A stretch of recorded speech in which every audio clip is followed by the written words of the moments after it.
What happens when a woman who has lost almost everything love, safety, and a sense of home steps into a world built by power and secrets? A grainy photo. Evelyn Hart is 34, a secretary who walks out into the snow one January night with nothing but a tote bag and her dignity. A stranger in a dark suit returns a glove she dropped, and with that simple act, her life collides with a billionaire CEO whose own scars run deeper than the headlines ever tell. But is his attention protection or possession? Can a love born under the weight of money, gossip, and public spectacle survive when trust itself is fragile? Evelyn must decide not only who Cole Whitaker really is, but also who she is becoming when the city begins to watch. 12 chapters, a story of wounds, resilience, and the courage to choose love on your own terms. Would you have trusted him or walked away? If this story touches something inside you, please like, share, and subscribe to Shining Stories so you won't miss what happens next. Let's begin. A January night bites through Chicago. Evelyn Hart pulls her thrifted wool coat tighter at the collar, though the wind still works its way under the fabric and presses against her skin. She stands under a flickering street lamp, the harsh glow cutting lines across her face. The message on her phone is short, only a handful of words, but it does what long conversations had been delaying for months. It ends her relationship with Mark Dalton, in a city that never asks your permission. The truth lands cold and sharp. Her body feels heavy, yet her hands move with a kind of automatic precision. She gathers what she can from the apartment. A small tote sits on the bed, half unzipped. Inside, she places a toothbrush, the sweater that still smells faintly of her mother's Tide detergent, and the spare key that Mark once pressed into her palm with promises he never kept. She holds that key for a moment before setting it back on the dresser. She will not carry it again. The silence in the apartment feels too loud now, every corner echoing with absence. She closes the door behind her, the latch clicking like a final word. The snow outside is unsteady, piled against curbs, clinging to parked cars. She steps into it anyway, boots crunching with each step. Chicago in winter does not forgive the lost or the unprepared, but it does allow them to keep moving. She keeps her chin down, breath visible in small white clouds, and makes her way toward the riverfront. There is a diner there, open all night, that has always offered her a strange kind of mercy. Inside, the air smells of burnt coffee and bacon grease. The counter stools are cracked, the vinyl patched with silver tape, but the place carries warmth. It is a pocket of light against the hard edges of the city. Evelyn slides into a booth near the window, shrugging out of her coat. Her hands still tremble, though she keeps them folded on the menu as if steadying herself.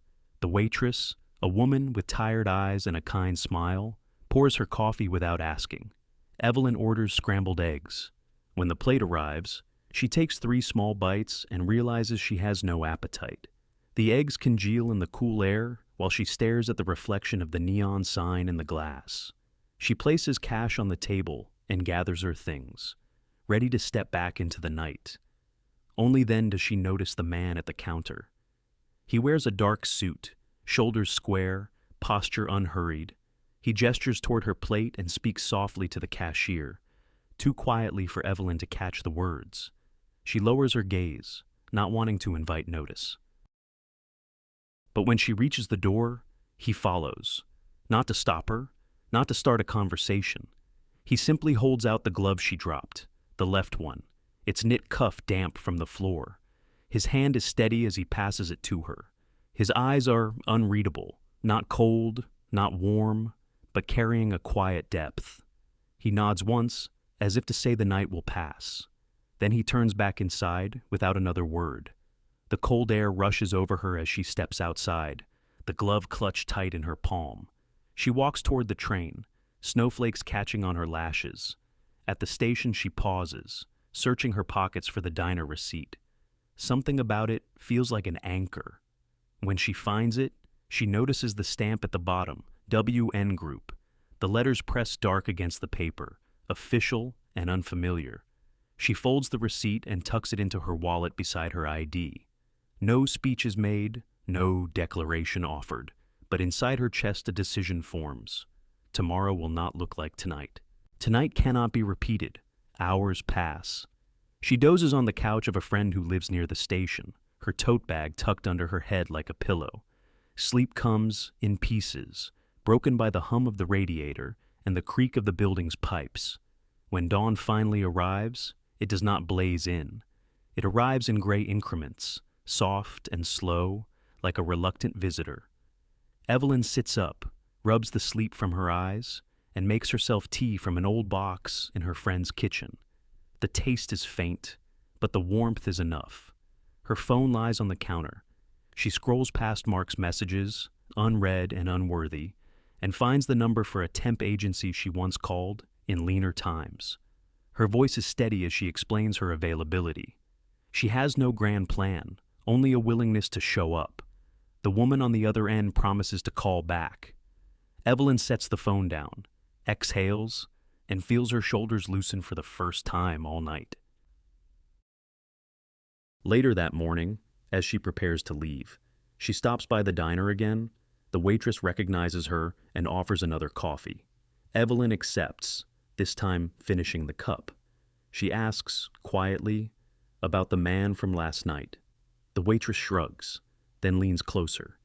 He comes in often, she says, never makes a fuss, pays for the line cook's meals in cash every week, doesn't even leave his name. The words settle over Evelyn like a blanket pulled up to the chin. Kindness does exist in the city, though it often wears work boots and double shifts. Sometimes it wears a suit. Evelyn pays her bill and leaves a tip a little larger than usual. She steps outside into the cold, the city already bustling. Buses grumbling past and pedestrians pulling scarves higher over their mouths. Her phone buzzes. The temp agency has an assignment ready, starting today. She reads the address, her eyes widening as she recognizes the building, a tower in the Loop, one of the tallest, its name etched in steel near the revolving doors. It is the same name printed on last night's receipt, WN Group. Her pulse quickens, though she tells herself it is only coincidence. The revolving doors of tomorrow begin to spin, and she feels herself being pulled toward them.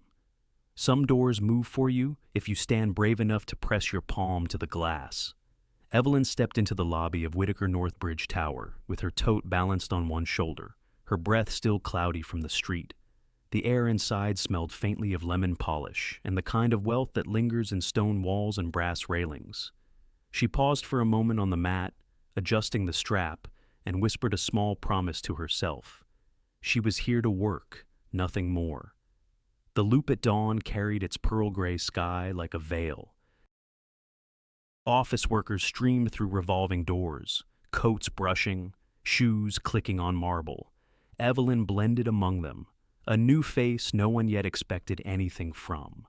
She approached the security desk, where a guard in a neat uniform greeted her with a clipped but not unkind tone. "Temporary badge," he said, sliding a laminated card across the counter. He explained how to swipe through turnstiles, how to call for after-hours help, and how late-night workers could enable a safety ping that traced their badge to the building's monitoring system. Evelyn nodded politely, though she felt her shoulders tighten at the thought. She tucked the badge into her lanyard, grateful for the gesture, but not ready to commit her movements to someone else's map. The elevator hummed as it lifted her past floor after floor, mirrors reflecting strangers who said little and carried steaming cups of coffee. At the 39th, people stepped off in clusters, their conversations scattering like leaves. By the time the doors slid open on the 41st, the car was nearly empty. That was when she saw him, the stranger from the diner. He entered with an ease that seemed practiced, as if the day always bent slightly to his rhythm. He wore another dark suit, the fabric pressed but not flashy. His expression held no surprise at seeing her, only a courteous hello, a small lift of his voice that struck her as genuine. Evelyn murmured a reply, her throat dry. He turned his gaze to the panel of buttons as though the sequence of numbers might reveal something worth studying. She wondered if he even remembered the glove he had handed back. 2 floors later, the doors parted again. On 43. A woman with cropped gray hair and eyes that missed nothing stepped in. Maggie O'Neill, the senior secretary who had held her post longer than Evelyn had been alive, extended a brisk kindness from the start. She showed Evelyn the way to a side office with a spare drawer, a chipped mug, and a place to breathe. "Make it yours for the week," Maggie said, already balancing a stack of files. The day unfolded like a river, carrying Evelyn in its current. Emails poured in. Contracts needed signatures. Phones rang with questions that had answers hidden in policy binders. She moved carefully, checking each detail twice. The work was not glamorous, but it mattered in quiet ways. She noticed coats bundled in the lobby for interns who had forgotten theirs. She heard Maggie on the phone with a driver, warning him about black ice on the Stevenson. She saw a handwritten note prepared for a warehouse foreman, the ink smudged slightly as if written in haste but with care. By mid-afternoon, the sky outside dimmed again. Winter days in Chicago often surrendered early. Evelyn stayed focused, her hands moving steadily across the keyboard, her eyes scanning for errors. Every task completed carried a small sense of victory, proof that she could build a life that did not collapse at the weight of betrayal. As dusk deepened, a sudden flicker ran through the building. Lights blinked, computers stuttered, and the hum of machines fell silent. For a heartbeat, the corridor drowned in shadow. Evelyn sat very still, listening to the collective intake of breath around her. Then came the sweep of a beam. A flashlight cut through the dark, steady and deliberate, moving like a lighthouse guiding stranded ships. The light found her shoes where she stood near the copier. She blinked against it, raising a hand slightly, unsure whether to step forward or wait. A voice reached her, measured and calm. "Everyone all right?" It was him. The man from the diner, the man from the elevator. His tone was reassuring, carrying no panic, only a quiet authority that steadied more than the light itself. He moved down the hallway, checking doors, speaking briefly to each group of employees. His presence filled the silence more effectively than the hum of electricity had. Within minutes, the lights returned, buzzing overhead as computers rebooted. People released nervous laughs, relieved but still shaken. Evelyn lowered her eyes, pretending to review papers, though her mind held only one thought: the flashlight, the voice, the sense of calm. Later, as the office emptied, Maggie approached with her usual straightforward manner. "You handled today well," she said. "We'll need someone at the executive desk for a week. Pays better. Requires calm hands." Interested. Evelyn felt her muscles tighten and then soften. The say yes muscle inside her flexed. She nodded, realizing that doors often opened without fanfare. All you had to do was be ready to walk through them. Sometimes attraction isn't a fire. It's a pattern, a mug placed just so, a sweater draped over a chair, a name learned and used with care. For Evelyn Hart, the week began without sparks, but with small movements that carried weight. She stepped into the role of executive secretary, filling in at Cole Whitaker's desk, and the rhythms of the office began to reshape her days.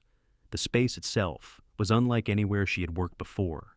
Sunlight streamed through wide windows, touching polished wood and brushed steel. The steady hum of the city filtered up from 43 floors below, softened by glass but still present. A reminder that Chicago kept moving, whether or not anyone inside the tower was ready. Clocks ticked with a patient rhythm. Phones buzzed but rarely rang more than twice before someone answered. Even silence had its structure here. Evelyn discovered quickly that her work was not only about calendars and phone calls. It was about smoothing edges, anticipating storms before they arrived. She studied weather reports and rerouted flights around lake-effect snow that could ground even the most carefully planned schedules. She stacked reports not by when they were received, but by how soon decisions would be needed, learning that timing mattered as much as accuracy. When Cole cleared his throat during a late morning meeting, she set a ginger tea by his elbow without a word. He didn't comment, but she noticed he drank it down to the last sip. Every gesture became part of a quiet pattern. He noticed without making a display, and she learned to leave it at that. There was no need for thanks or recognition. The work itself carried meaning. Lunch breaks became her sanctuary. She often walked 2 blocks east to a bench that overlooked Lake Michigan. The wind could be sharp, but she wrapped her scarf tighter and let the view steady her. She unpacked a simple sandwich, feeding the crust to the gulls that swooped and wheeled overhead. Watching the waves push against the shoreline gave her something her body craved, a sense that life moved in rhythms beyond her control. And that was all right. In these quiet moments, her mind traveled back to the years she had cared for her mother, the hospital corridors, the endless medication schedules, the nights when the air smelled of antiseptic and exhaustion. She had kept her apartment spotless during those years, because cleaning was something she could control when nothing else obeyed. She had learned the strange comfort of folding towels into precise thirds, of knowing every surface gleamed even when her heart felt stained. Sharing pieces of this with Maggie, over coffee in the break room, felt both tender and risky.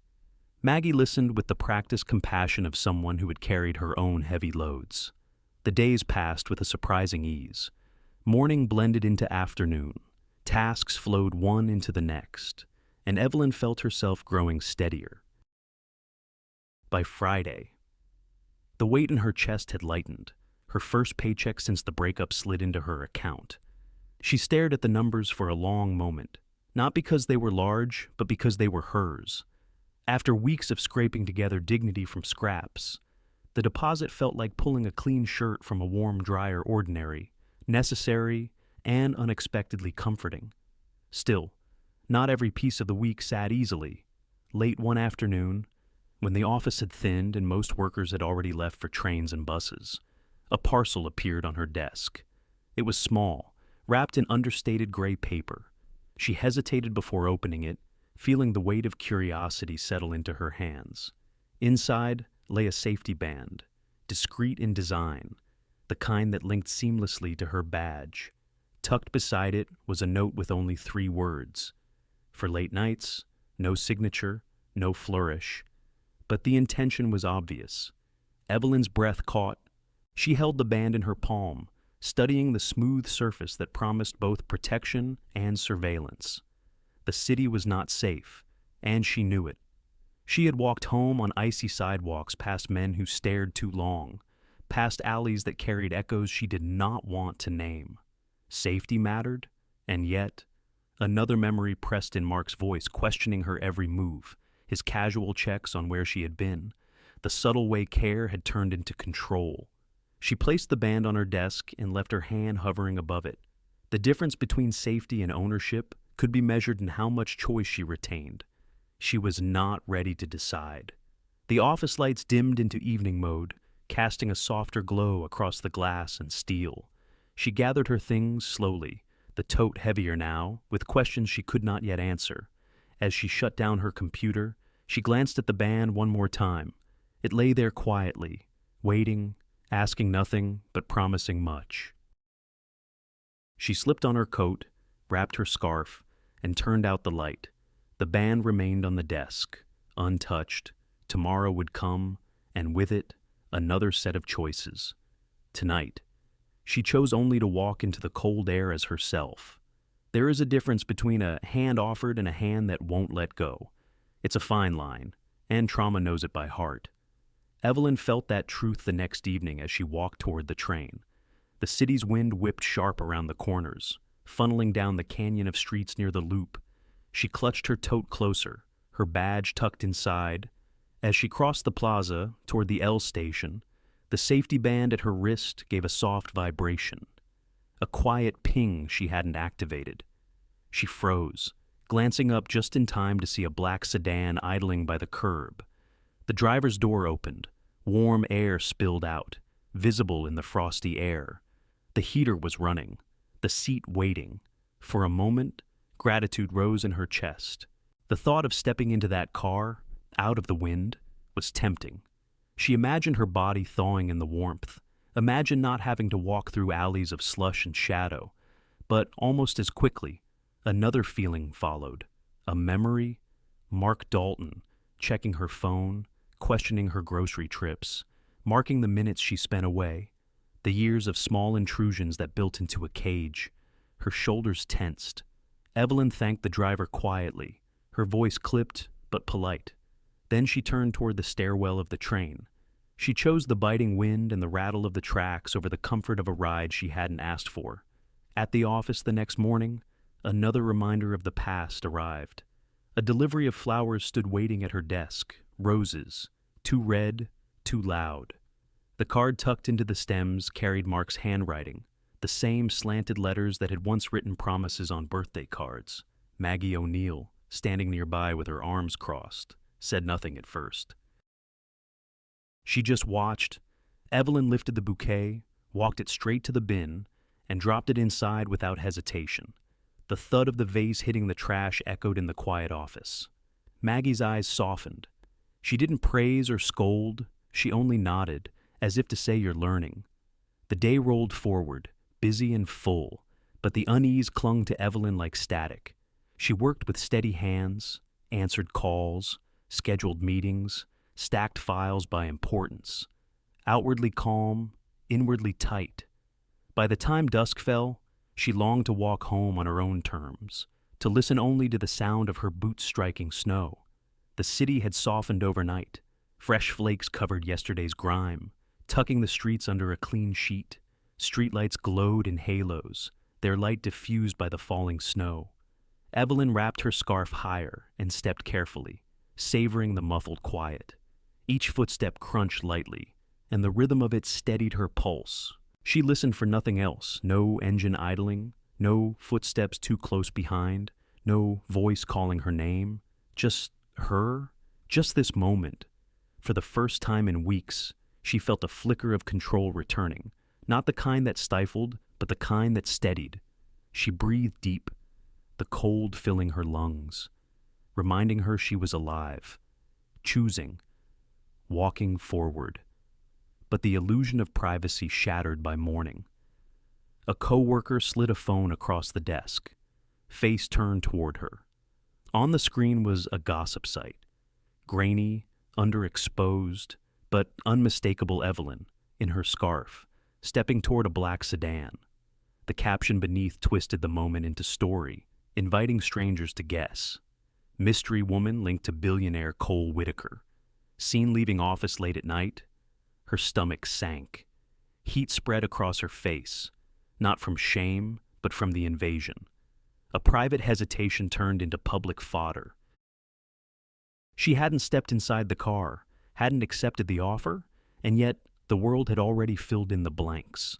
People at their desks whispered, some too loudly. Her phone buzzed with messages from numbers she didn't recognize, curious voices fishing for confirmation. That evening, Maggie appeared at her side with 2 mugs of tea. She set one down and studied Evelyn for a moment before speaking. Her voice carried the even tone of someone who had lived long enough to know when truth needs to land without cushioning. Tools of care, Maggie said, can become leashes if you're not careful. Evelyn held the mug between her palms, feeling the warmth seep in. She nodded once. Words failed her, but the meaning struck deep. Later that night, she set the safety band on her dresser, not her wrist. It gleamed under the lamplight, quiet, waiting. She slid beneath her blanket, the snow still whispering against her window, and closed her eyes. She chose sleep without the band's presence.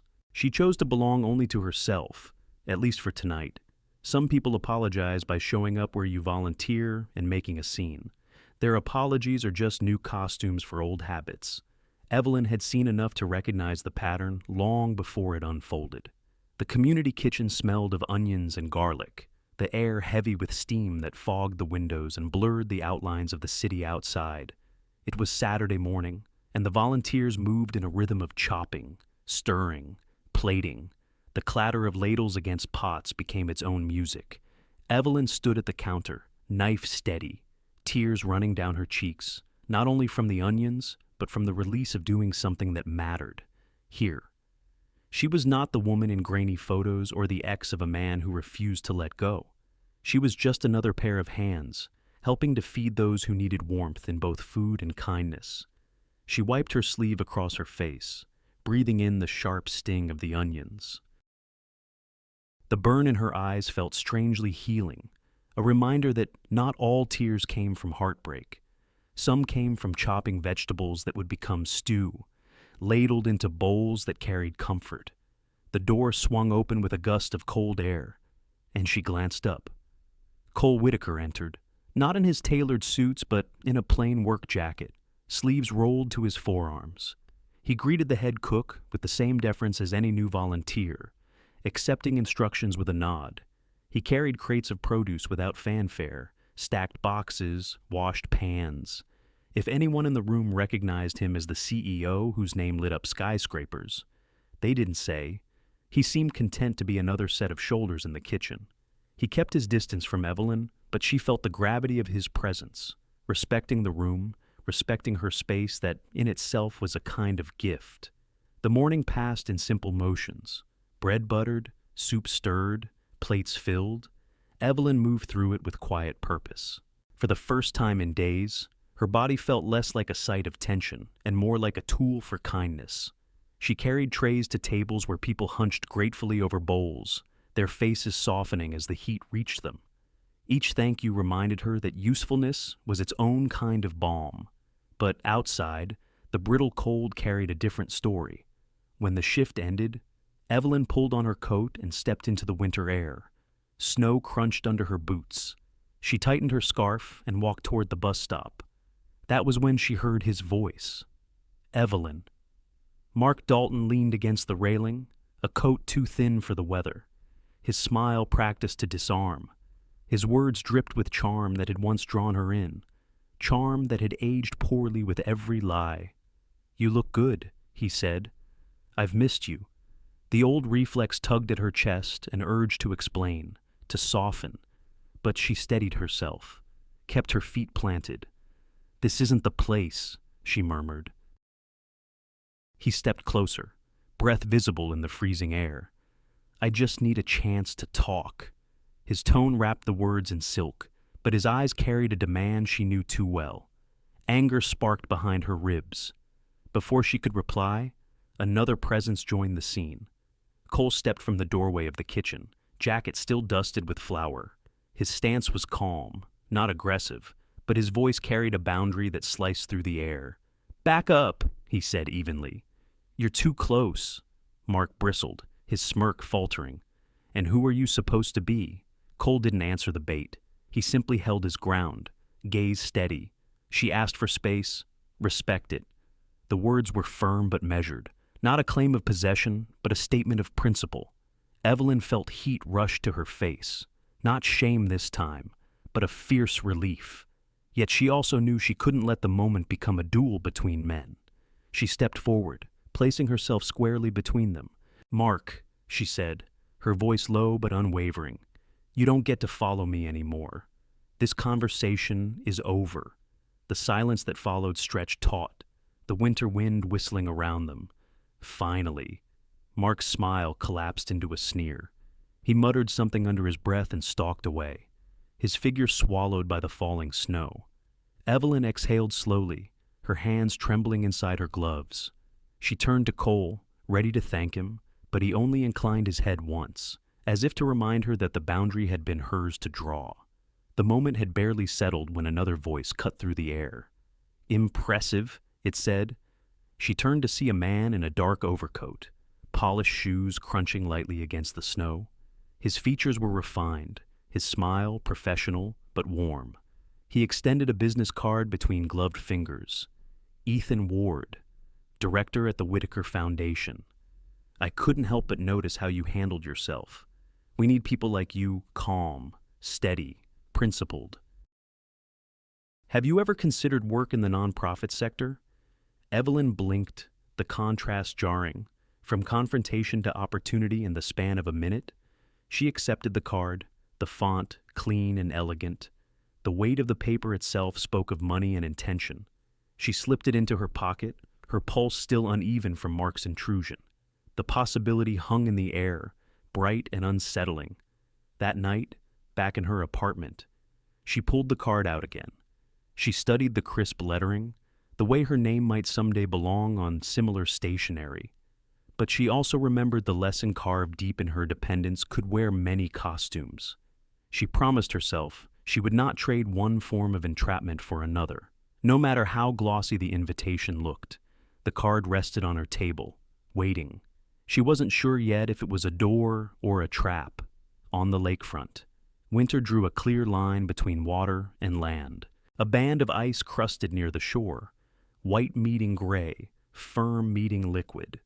Evelyn stood looking at it, the gulls cutting the air above, and felt a similar line forming inside herself. She had spent too many years letting other people define her borders. Today, she would draw her own and decide to stand on it. She had said yes to Ethan Ward's offer at the foundation. The decision surprised her with its ease. She wanted her work to touch lives that weren't already privileged. She wanted her hours to carry meaning. The choice felt like stepping onto firmer ground. Still, she knew it would demand honesty, especially with Cole. He had been present, protective in ways that sometimes comforted and sometimes cornered. She needed to speak plainly, so she asked him to meet her by the lake. The wind pushed in off the water, sharp and restless. She wrapped her scarf higher and waited. When Cole arrived, his coat dark against the pale sky, he carried no pretense of control. He simply walked beside her until they found a bench clear of snow. For a while, they watched the gulls swoop and wheel, their cries slicing through the cold air. Evelyn turned the small safety band over in her gloved hands. Then she set it gently on the bench between them. "This," she said, her voice quiet but firm, "helped me once. But I can't live with something that tracks me. Not even from you." Cole's jaw tightened. His eyes flickered with resistance, then softened.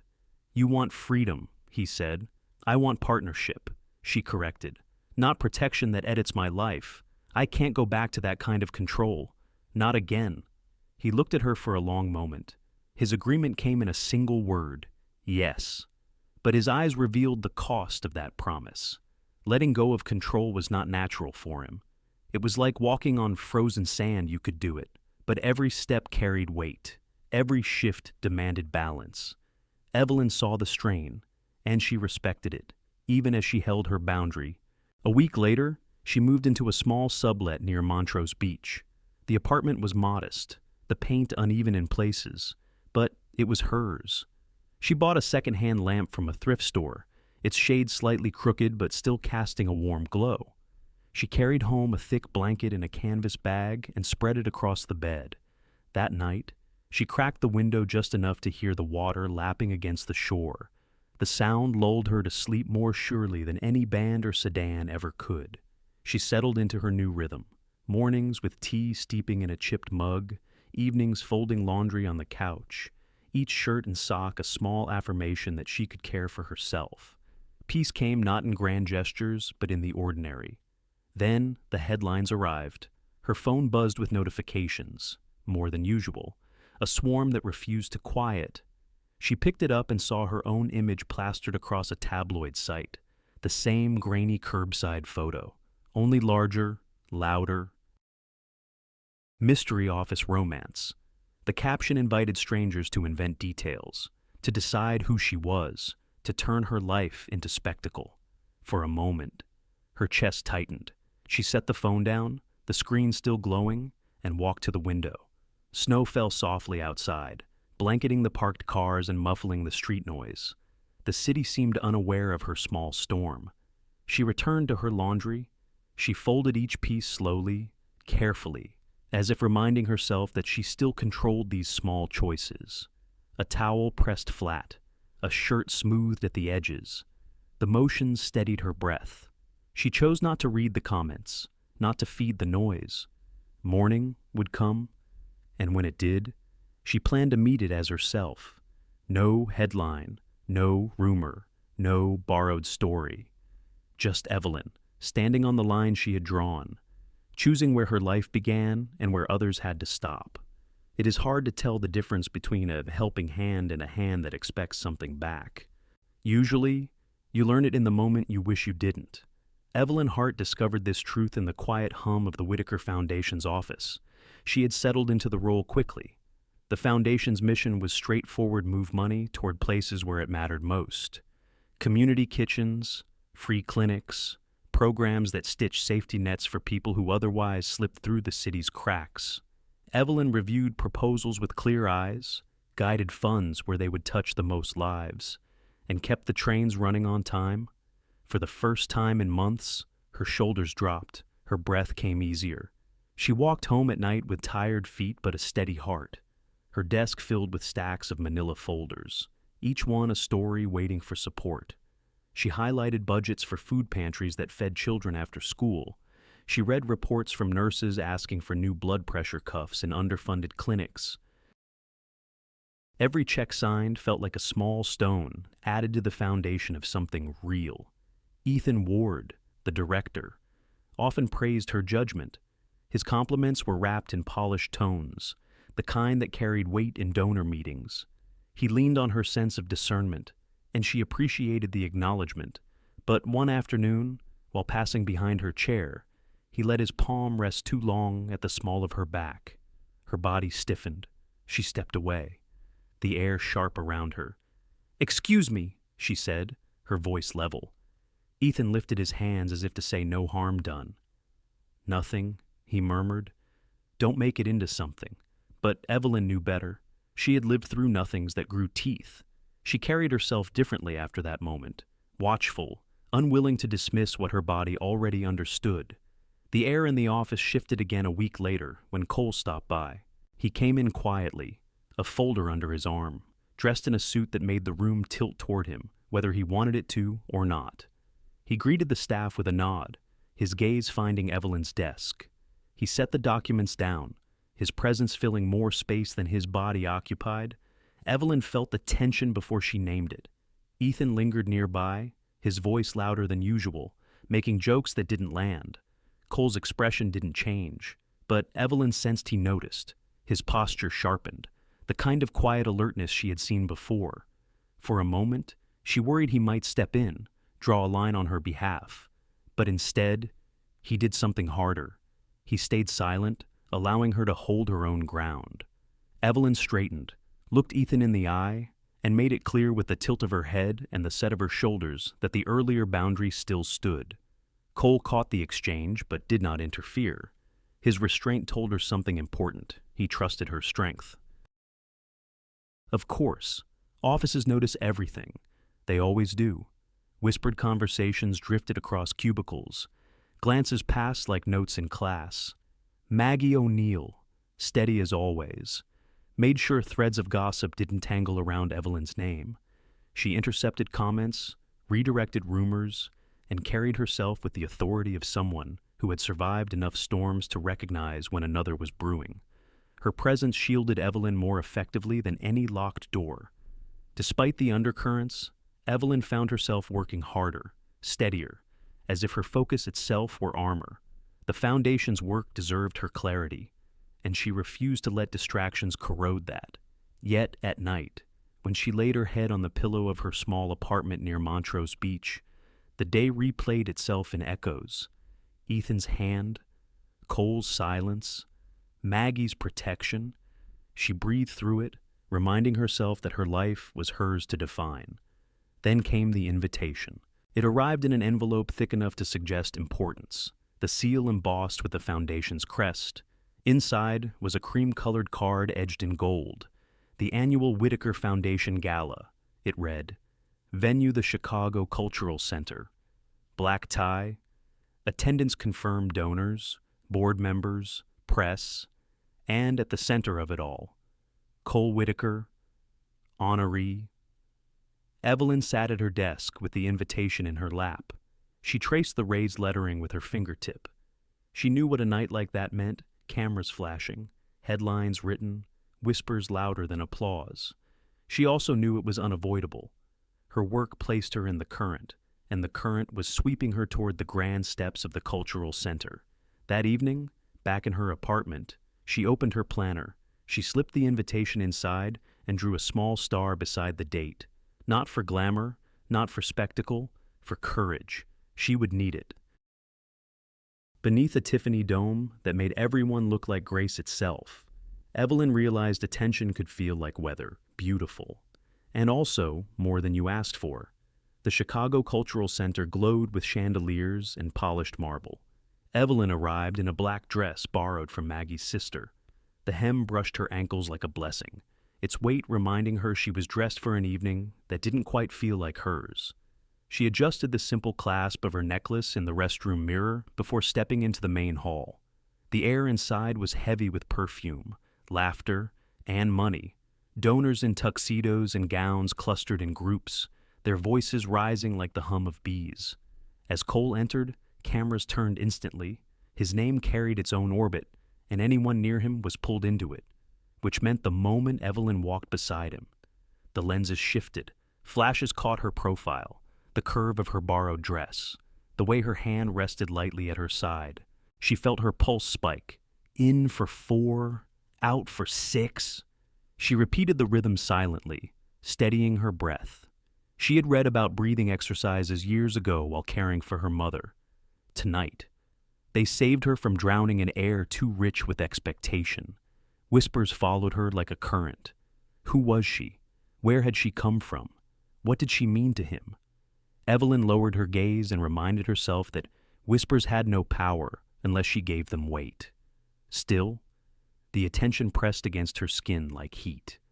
In a side gallery, she slipped away for a moment of quiet. The stained glass cast colored light across the marble, turning the air into patches of blue and gold. She exhaled, just beginning to feel herself again. When Ethan Ward appeared, he wore his suit like armor, every detail precise. "You've done well," he said, voice smooth. He let the compliment hang, then added another, each word carrying more weight than the last. His hand lingered a fraction too long at her elbow.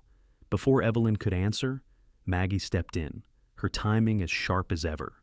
"There you are," she said, her tone brisk, neutral but purposeful. "They're asking for you at the table." Ethan's smile faltered, but he withdrew, his presence dissolving under Maggie's calm authority. Evelyn mouthed a quiet thank you as they walked back together. Maggie only gave the smallest nod, as if to say, "I see, I've got you." Soon the room hushed for Cole's keynote. He stood under the dome, the spotlight soft on his face. His speech began as expected achievements, milestones, the language of progress, but then his tone shifted.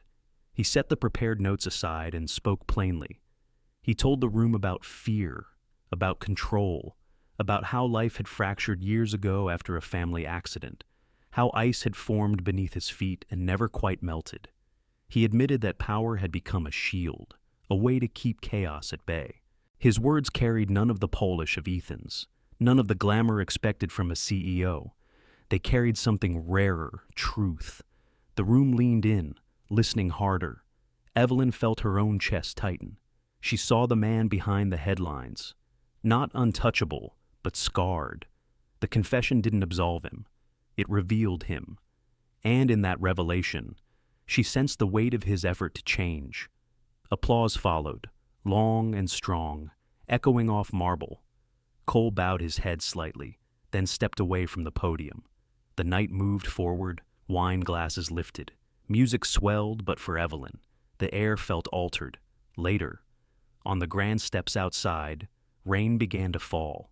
The city's weather often shifted in a breath, and tonight it arrived like an uninvited guest. Cole reached for her umbrella, but before he could open it, a voice cut through the night. "Mark." He stood at the edge of the crowd, his coat damp, his face lit with a sneer. "Quite the performance," he called out, his words sharp enough to slice through the chatter. Heads turned, security moved quickly, their radios crackling, cameras swiveled, drawn by the scent of spectacle. Evelyn's heart thudded. The scene threatened to consume her, to write her into someone else's story. Again Mark's bitterness, Cole's power, the media's hunger. She refused. She turned, stepping away from both men, away from the noise. The rain fell harder, soaking her hair, dampening the borrowed dress until the hem darkened against her legs. She didn't run. She walked, steady, toward the street, toward the train, toward a bed she paid for herself. Behind her, The city buzzed with its usual appetite for spectacle. Ahead of her, the rails would carry her home. And for tonight, that was enough. Healing sometimes looks like turning your phone face down, baking something that takes time, and telling the truth to the one friend who can hold it. For Evelyn, that friend was Maggie. Maggie's kitchen smelled of lemon oil and cinnamon, the kind of scent that made a small apartment feel like sanctuary. Sunlight fell through lace curtains, catching dust motes that drifted like tiny lanterns. Evelyn sat at the table, a mug of tea warming her hands, and spoke slowly. She named her terms for love, words she had never dared to speak aloud before. Consent, she said, time, and room to grow the work I believe in. Maggie listened, neither nodding too quickly nor rushing her. She simply let the words settle. It felt like setting stones into place, building something that might one day hold weight. For the first time in months, Evelyn felt her chest open with a steady breath that didn't catch halfway. Later, back in her own apartment, she sat at her desk with pen and paper. Her handwriting was careful, each letter pressed into the page as if carving lines into stone. She wrote to Cole. The letter was clear, kind, and boundaried. She thanked him for caring, acknowledged the ways he had tried to protect her, but asked him not to track care like a package on a delivery route. She explained that love, to her, had to be chosen freely, not monitored. She folded the note once, slipped it into an envelope, and placed the safety band inside. Its weight felt small in her palm, but the decision behind it was heavy. She sealed the flap and pressed her thumb along the edge, a line drawn, firm, but gentle. Evening settled over the lakefront, and Evelyn chose stillness. She filled the tub, steam rising into the air, and sank into water that smelled faintly of lavender salts. She read 3 pages of a paperback novel, the words softening her mind. Before page 4, the book slipped from her fingers, and her eyes closed. That night, she slept without dreams. Peace, she realized, sometimes felt like waking before the alarm and not being afraid of the day. The sound of the gulls outside her window greeted her before the sun did. At dawn, her phone buzzed. She reached for it reluctantly, half expecting headlines or questions. Instead, she found a single text from Cole, heading to therapy. I'll wait until you reach out. No pressure, no clock. Her hand stilled on the screen. It was not a grand gesture, not an attempt to reclaim control.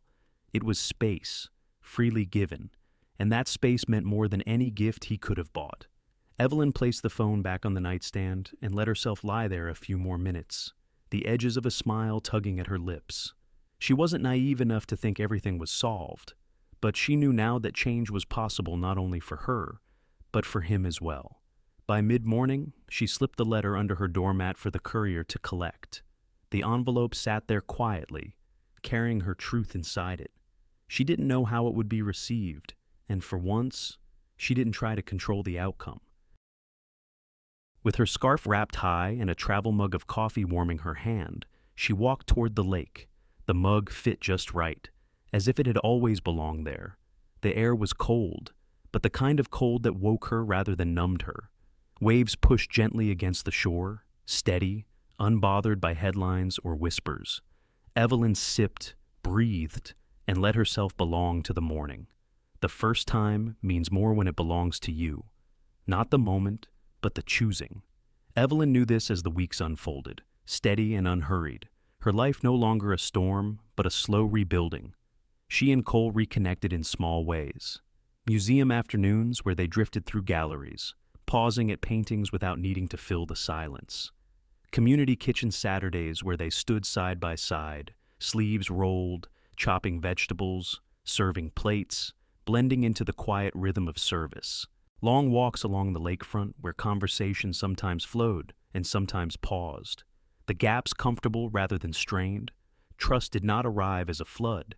It gathered in small baskets, carried carefully, a plan made and kept, a boundary spoken and honored, a moment of rest shared without expectation. Each small piece added weight to something real, something earned rather than demanded. Evelyn found herself breathing easier, her shoulders lighter, her laughter freer.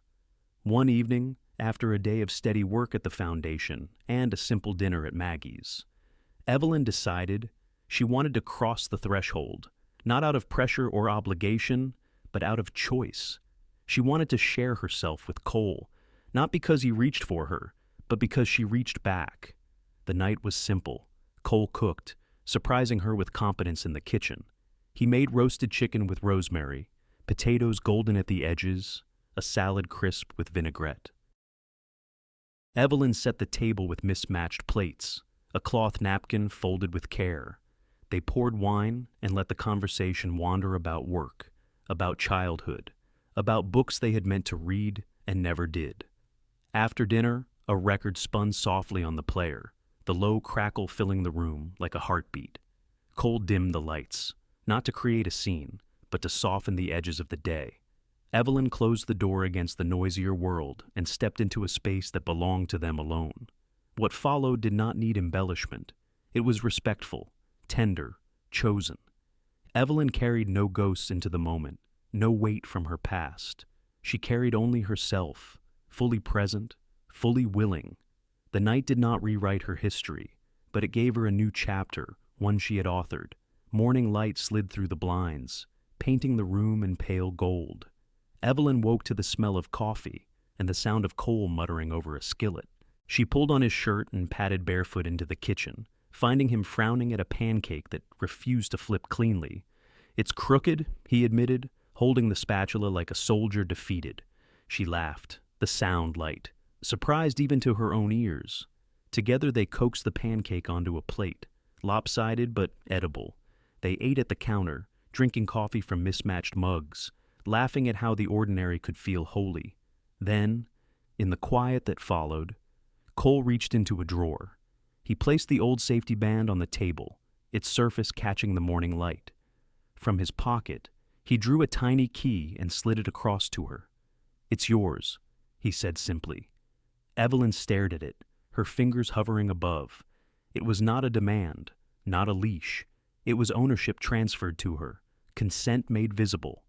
For the first time, she felt the weight of the band shift. No longer a tool of control. It was now hers to keep, to discard, to define. She closed her hand over the key, her throat tight with something she couldn't quite name.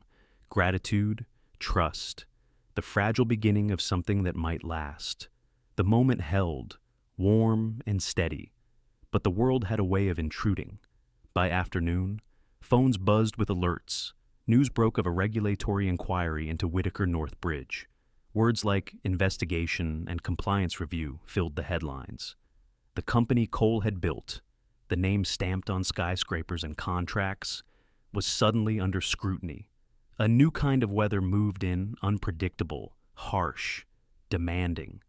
Evelyn set her phone down beside the crooked pancake plate, her pulse quickening.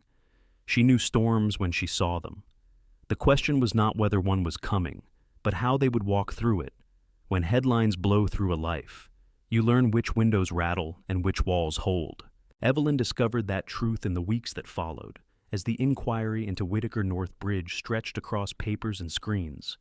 Cole's days filled with lawyers, auditors, and long meetings under fluorescent lights. The old reflexes tugged at him, reflexes to manage, to command, to grip the wheel tighter. But more than once, Evelyn caught him pausing at the edge of that impulse. She saw him close his eyes, take a breath, and step back. Change, she realized, was not a sudden break. It was a repeated choice, made in the small cracks of ordinary days. At home, she steadied their life with rituals that felt almost ceremonial. A pot of stew simmered on Sunday and stretched across 3 nights, thickening with each reheating, comfort deepening as flavors melded. They walked at dusk, even in the cold, scarves pulled tight, boots leaving prints in the snow. On the refrigerator, she taped a note in her tidy handwriting, "Drink water." It was not profound, but it was steady. Sometimes steadiness was what saved you. At work, the tremors reached the foundation too. Complaints surfaced, whispered first, then spoken out loud, about Ethan Ward. His polished manners had cracks, and younger staff finally gave shape to what they had felt.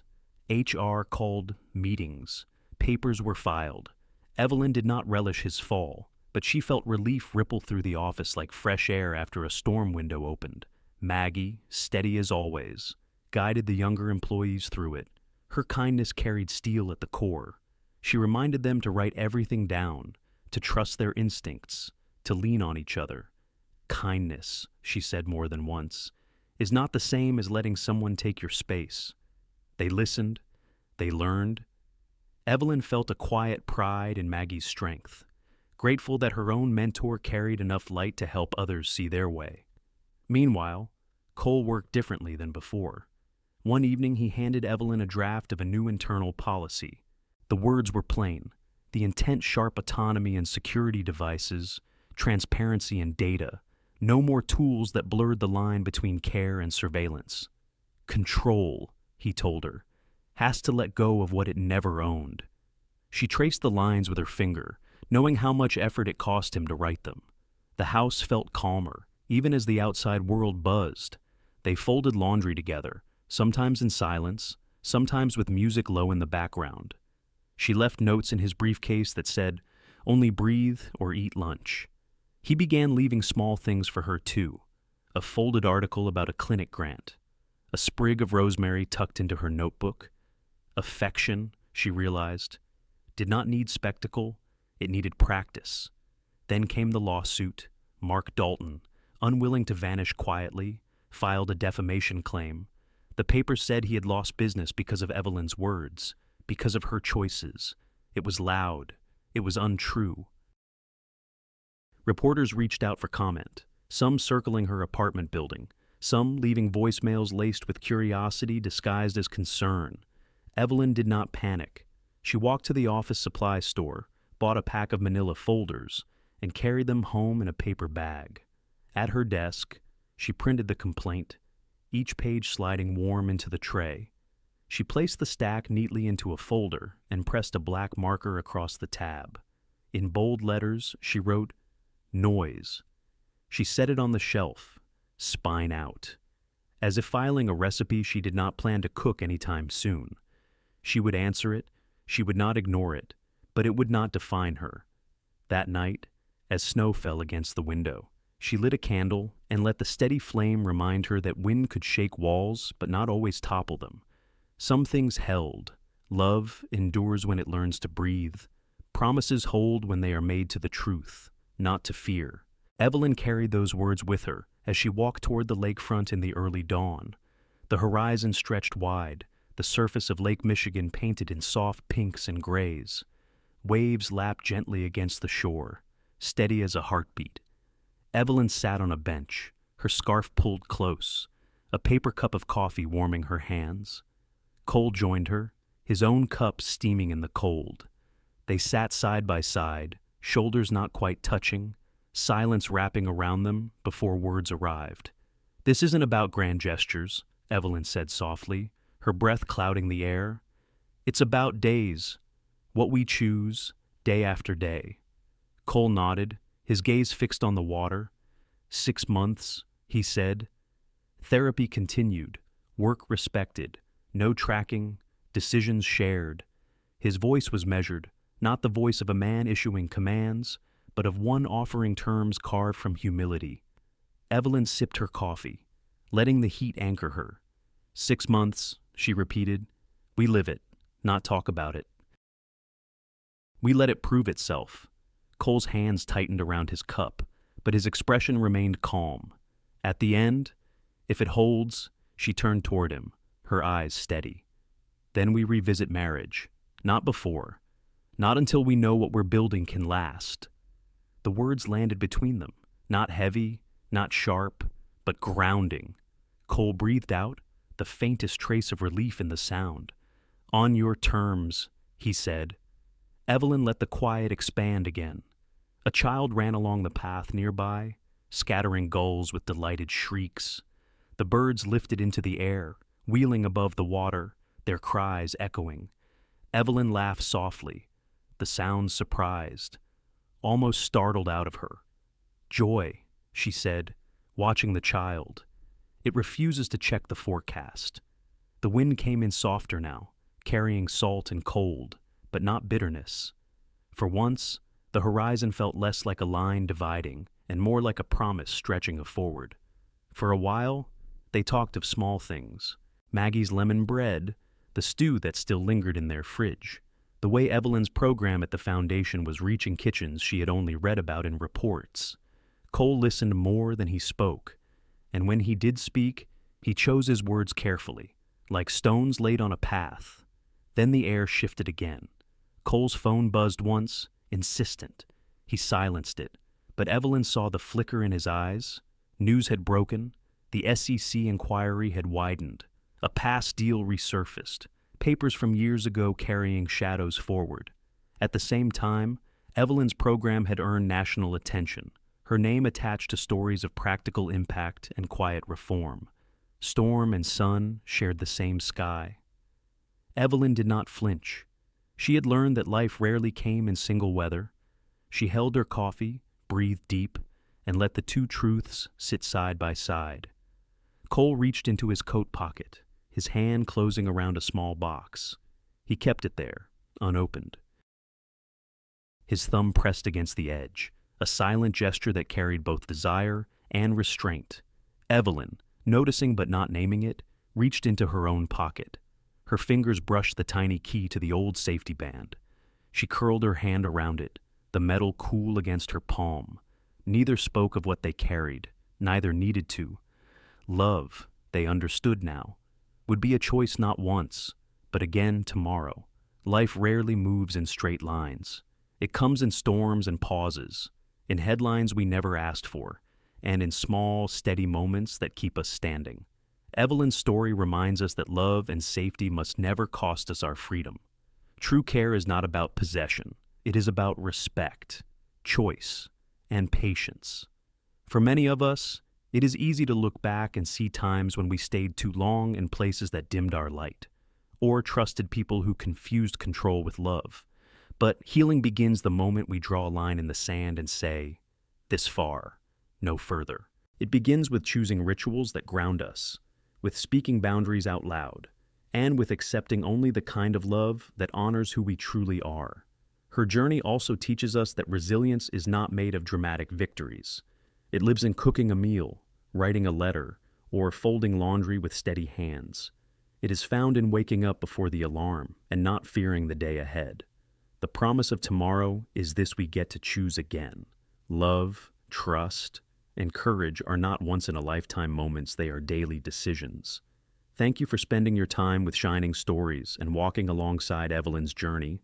Every listen, every moment you share with us keeps this channel alive and helps these stories reach more hearts. If this story touched you, please take a moment to like, share, and subscribe. Your support means more than numbers. It means we can keep bringing you stories of courage, healing, and hope. Stay with us, because the next chapter is always waiting.